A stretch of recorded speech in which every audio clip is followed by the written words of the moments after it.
এই মুহূর্তের বড় খবর, ত্রিপুরার রাজনীতিতে ফের একবার শোরগোল ফেলে দিলেন বিতর্কিত সাংবাদিক সৈকত তলাপাত্র।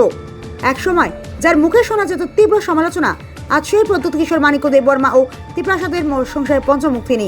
বিশালগড় সংশোধনাগার থেকে বিরোধী আদালতে নিয়ে যাওয়ার পথে সংবাদ মাধ্যমের মুখোমুখি হয়ে সরাসরি মুখ্যমন্ত্রী ডক্টর মানিক সাহার পদত্যাগ দাবি করলেন সৈকত। একই সঙ্গে বিজেপি সরকারের ভবিষ্যৎ নিয়ে করলেন মারাত্মক ভবিষ্যৎবাণী। কড়া নিরাপত্তা পুলিশের বেষ্টনী আর তার মাঝে সংবাদ মাধ্যমের ক্যামেরার সামনে ক্ষোভ উগড়ে দিলেন সাংবাদিক সৈকত তলাপাত্র। বিশালগড় সংশোধনাগার থেকে বিরোধী আদালতে যাওয়ার সময় তিনি রাজ্যের রাজনৈতিক পরিস্থিতি নিয়ে রীতিমতো তোপ দাগেন।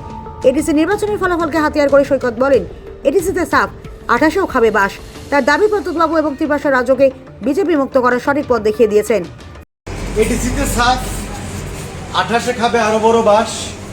প্রদ্যুৎবাবু দেখিয়ে দিয়েছেন কিভাবে বিজেপি মুক্ত ত্রিপুরা করতে হয় এবং আমাদের ত্রিপ্রাসারা দেখিয়েছেন বিজেপি মুক্ত ত্রিপুরা করে। এক সেকেন্ড স্যার, বিজেপি মুক্ত ত্রিপুরা করে এবং এই বিজেপির পরাজয় এডিসিতে এর দায় স্বীকার করে মানিক সাহার দ্রুত পদত্যাগ করা উচিত।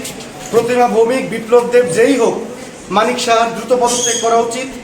এডিসি ত্রিপুরাকে রাস্তা দেখিয়েছে, মহারাজা রাস্তা দেখিয়েছে এবং মহারাজা প্রমাণ করে দিয়েছে বাপেরও বাপ থাকে। এইটুকুই বলবো। আমি I am during last 2.5 years at jail. কোনো দোষ নেই, মুখ্যমন্ত্রীর বিরুদ্ধে নিউজ এবং খবর করার প্রতিবাদে জেল খাটতে হচ্ছে। এই হচ্ছে ত্রিপুরার কারেন্ট সিচুয়েশন। লাস্ট একটাই কথা বলবো, পাপিয়া দত্ত এবং মানিক সাহা ত্রিপুরার বর্তমান মেইন ড্রাগস ডিলার। তারাই মেইন ড্রাগস ডিল করছে ত্রিপুরাতে। That's all. এক সময় প্রদ্যুৎ কিশোরকে নিয়ে কুরুচিকর মন্তব্য করার অভিযোগে যার বিরুদ্ধে ছিল আজ সেই সৈকত তলাপাত্রের গলায় শোনা গেল মহারাজা বন্দনা। তিনি বলেন, মহারাজা প্রমাণ করে দিয়েছেন শক্তির ঊর্ধ্বে শক্তি থাকে। সৈকত তলাপাত্রের এই মন্তব্য ঘিরে রাজ্য রাজনীতিতে তীব্র চাঞ্চল্য ছড়িয়েছে। বিশেষ করে মুখ্যমন্ত্রী পদত্যাগ এবং বিজেপি সরকারের পতনে যে হুঁশিয়ারি তিনি দিয়েছেন তা নিয়ে চর্চা শুরু হয়েছে বিভিন্ন মহলে। নিজের গ্রেপ্তার প্রসঙ্গে তিনি সরাসরি সরকারকে কাঠগড়ায় তুলে একে রাজনৈতিক ষড়যন্ত্র বলে আখ্যা দিয়েছেন।